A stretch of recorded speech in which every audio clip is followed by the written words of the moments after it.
Well, two bills making their way through the House and Senate would forbid local leaders from banning drilling and fracking operations within their communities. Here you can see smoke coming up where this peat fire exists. Potato fields cover roughly 50,000 acres in Minnesota, and most use a fungicide called chlorothalonil. Everywhere I step, I have to avoid stepping on a dead fish. This ditch runs down Cindy Wilson's backyard. It measures more than 4 feet deep and 4 feet wide in some places. Mary Rudaba is taking one of her daily strolls along the docks. See how it's showing? To check for blue-green algae. We're not seeing as much on the top of the water as we did yesterday. Rudaba is the manager at Central Marine, one of the businesses hit hardest by the 2016 algae blooms. It was the worst we've seen it yet. She's been documenting this water crisis in Martin County since 2005, and now that it's back, why are we doing this again? We've had 2 years to figure out some way to curtail this, maybe not stop it, but we're still no further along than we were in 2005. That is frustrating. A little more than a mile up the road is Outboards Only. Co-owner Phil Norman shares the same sentiment. It's kind of like, again, really? He still remembers the smell of that guacamole-like sludge that covered his marina 2 years ago. Yeah, that smells quite pleasant compared to what it was.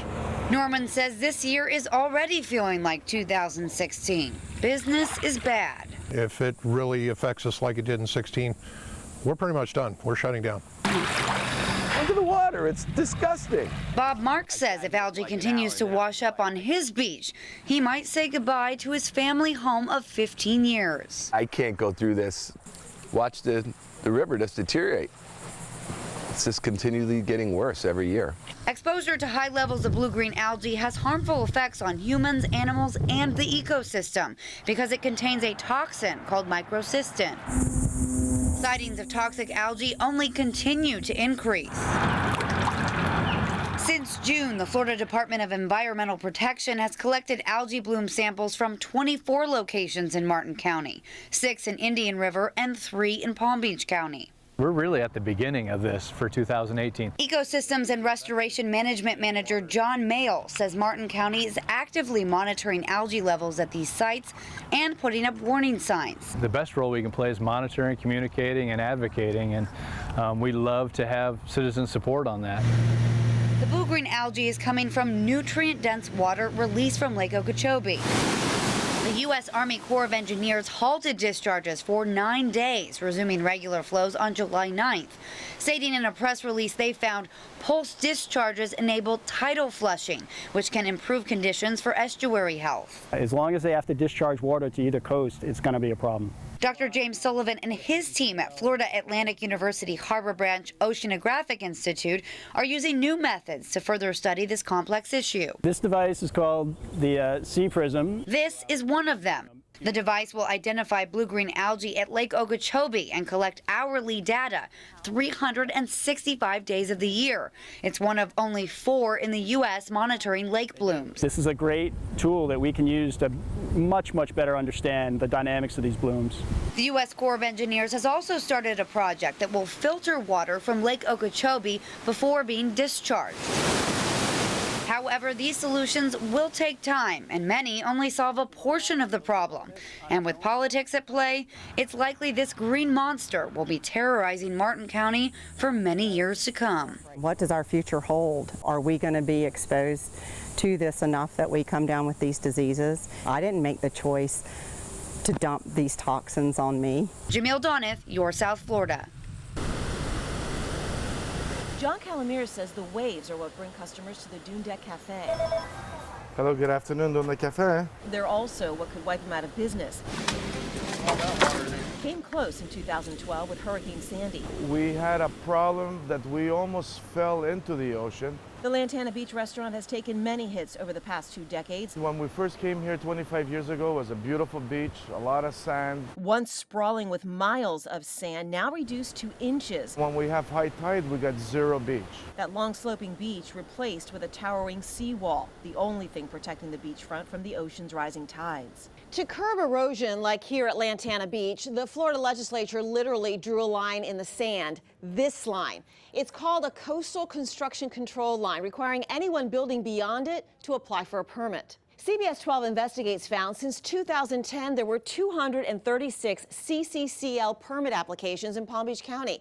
Only 4 were denied, 2 because they were incomplete. They also include building seawalls. In general, seawalls will exacerbate erosion, meaning increase the erosion of the beach in front of them. Research geologist Dr. Cheryl Hapke has studied coastal erosion for 18 years. But when we build on them, then we need to add structures like seawalls and nourish the beaches in front of the development to keep it there and to protect it. And Lantana is just a snapshot of the tidal wave of troubles in Palm Beach County. Numbers from the Florida Department of Environmental Protection obtained by CBS 12 News show of the 45 miles of beaches in the county, nearly 34 miles are classified as critically eroding. Almost 11 miles are eroding and only 1 is not. We reviewed the approved permits most located on critically eroding beaches, like these new mansions under construction in Manalapan. On Singer Island, these condos right on the beach just got approved to build seawalls and renovations covering more than 10 miles of Palm Beach. I think it's extremely disappointing that you're seeing the Coastal Construction Control Line be treated so lightly. State Senator Thad Altman serves on the Environmental Preservation and Conservation Committee. There's an economic impact when you have these very large structures right on the beach or near the beach. Palm Beach County spends an average of $15 million a year on beach renourishment projects. But it's a temporary fix. It's a Band-Aid. Hapke says the more people build on the beaches, the more money it takes to renourish them. The county says it's an investment. It protects $6 billion worth of real estate and on our beaches, directly on our beaches. And that's property taxes that are vital to Palm Beach County. We took our findings to the DEP to ask why the department is handing out all these permits. They refused several requests for an interview. Hi, I'm with CBS 12 and we're here to see the DEP. So we went directly to them, demanding answers. I'm here to ask some questions about the CCO permitting process. In a statement they wrote, the CCCL line is not a prohibition line and people can build past it as long as they have a permit. It needs to be more strictly enforced. Too often, it's not. It wants to protect the structures that are in place versus having a beach and a nice beach for people to go to. Well, 2 bills making their way through the House and Senate would forbid local leaders from banning drilling and fracking operations within their communities.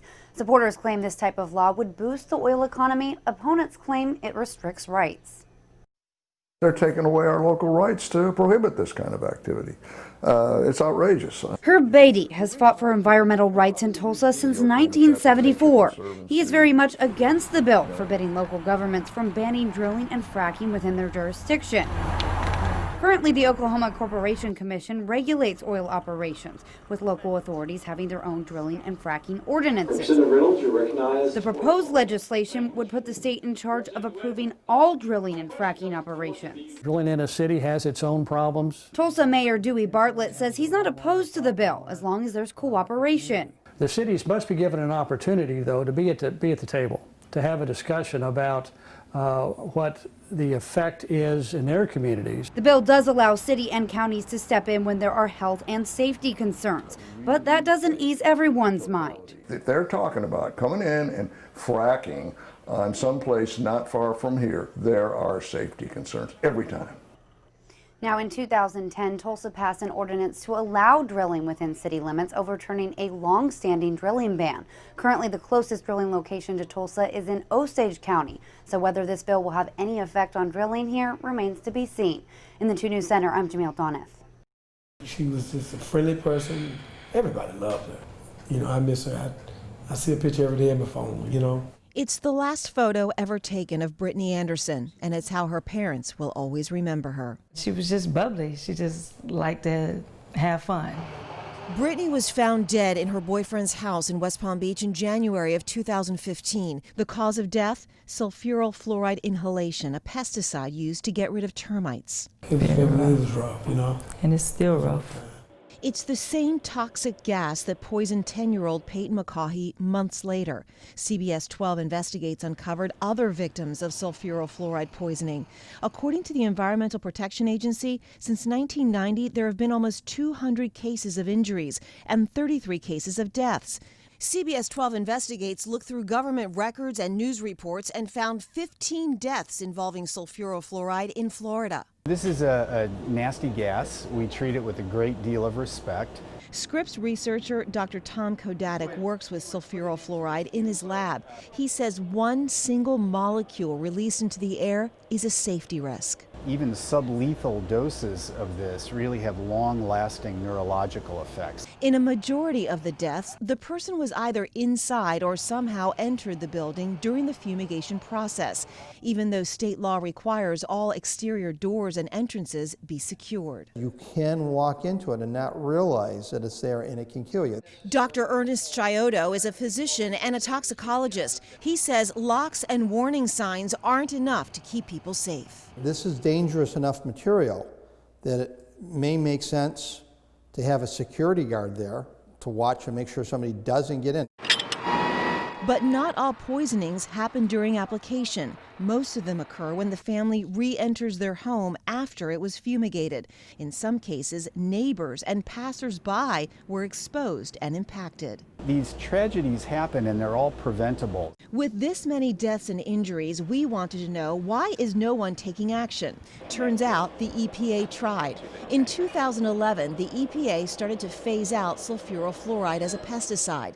But CBS 12 Investigates found lobbying reports that show Dow Chemical, which used to own sulfurofluoride, backed an amendment in the 2014 Farm Bill that ended up blocking the EPA's efforts. According to government records, Dow spent more than $10 million on lobbying legislation that included the Farm Bill.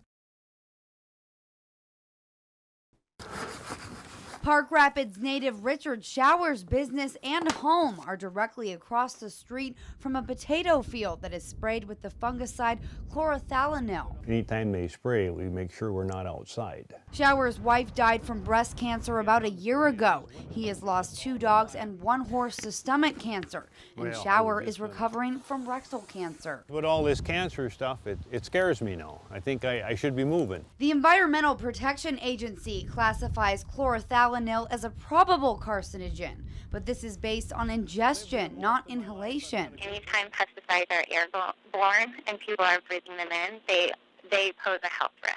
The Pesticide Action Network's recent air monitoring study found chlorothalonil in 64% of 340 air samples taken from 19 locations throughout central Minnesota. Pesticide drift is happening on a very regular basis in central Minnesota. Potato fields cover roughly 50,000 acres in Minnesota, and most use a fungicide called chlorothalonil. And the most common way to distribute it is by airplane. And here in the Park Rapids area, the only distributor of potato crops is a company called RD Offit. Most of our fungicides go on either by fixed wing or helicopter. I've heard planes a ways south of me, at least a couple miles south of me, in the morning, and about 10 o'clock the wind comes up and it's just flying right in my face. Carol Ashley lives about 1,000 feet from the nearest potato field and says she still suffers severe symptoms from pesticide drifts due to aerial spraying. It will lay me up for 3 days. I can barely move. Managed to get my dog in and out, and that's about it. RD Offit officials say chlorothalonil is critical in protecting crops from pests and plant disease. It's not our desire that anybody should become ill from any applications. And in the California Department of Pesticide Regulations' 22 years of air monitoring, there were no findings of any chlorothalonil residues at levels of concern. We're well within the guidelines of what the EPA has established as a label for fungicide applications. The EPA is now reevaluating the health risks of chlorothalonil, so cases like Shower and Ashley won't be cast to the wind. Jamil Donith, Lakeland News.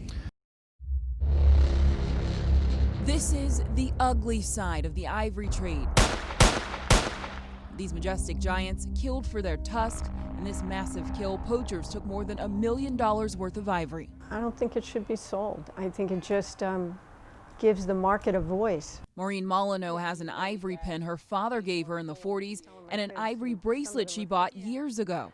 People my age have ivory. In the 60s and the 70s, you could buy ivory, I'm sure, at a department store or a jewelry store. Maureen may be able to sell that pin, but not the bracelet. Federal law requires any ivory sold to have documentation proving it was legally acquired and taken from the wild prior to 1976. Environmental crimes attorney Thomas Watts Fitzgerald with the U.S. Attorney's Office prosecutes ivory smuggling cases in the Southern District of Florida.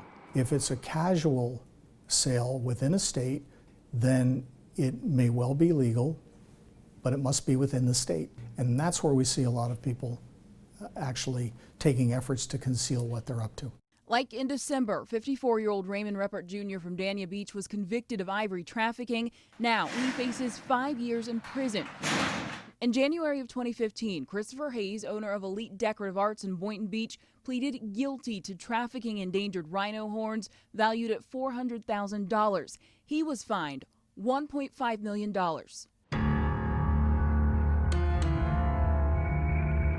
The overall case numbers addressing ivory and rhino horn are trending up.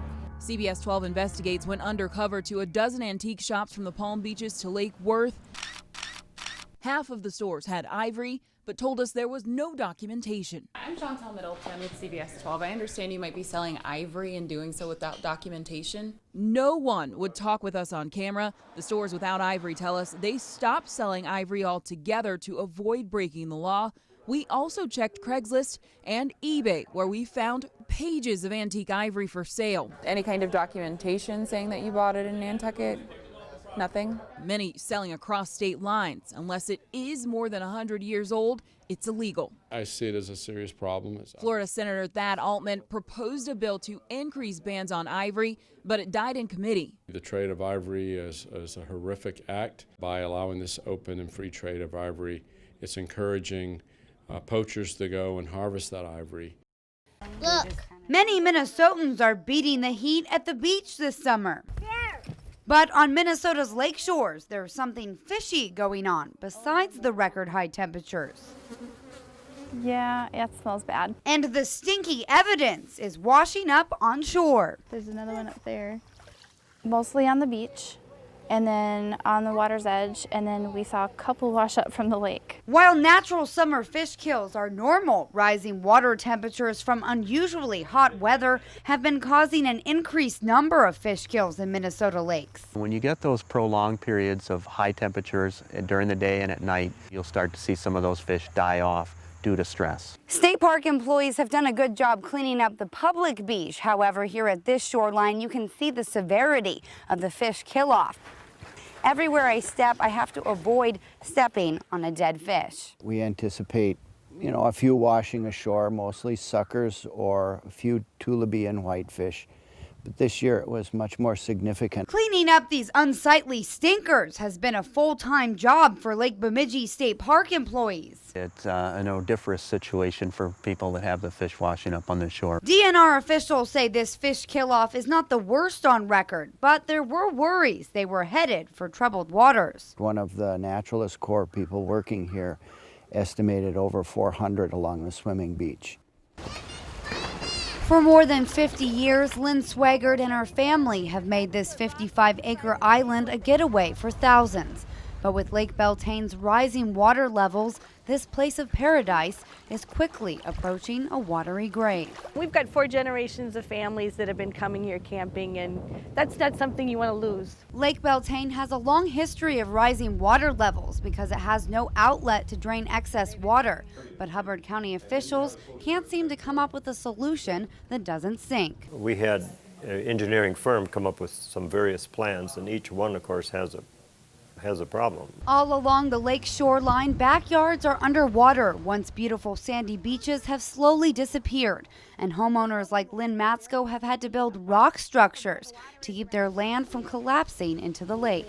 Completely underwater, and it hasn't gone down at all this summer. It's sad.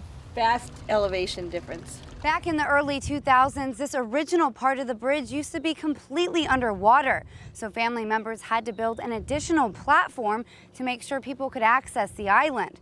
But now they're saying there's no telling how long this platform will stay afloat if water levels continue to rise. If it continues the way it is, we will not be open next spring. While property damage has been a significant problem from flooding, rising water levels also create safety and health hazards. Washing of topsoil and clay into the lake, which affects water quality, but also flooding septic systems. And with tourism attractions like Campers Paradise bringing in millions to the local economy, if their business goes underwater, the entire community goes with it.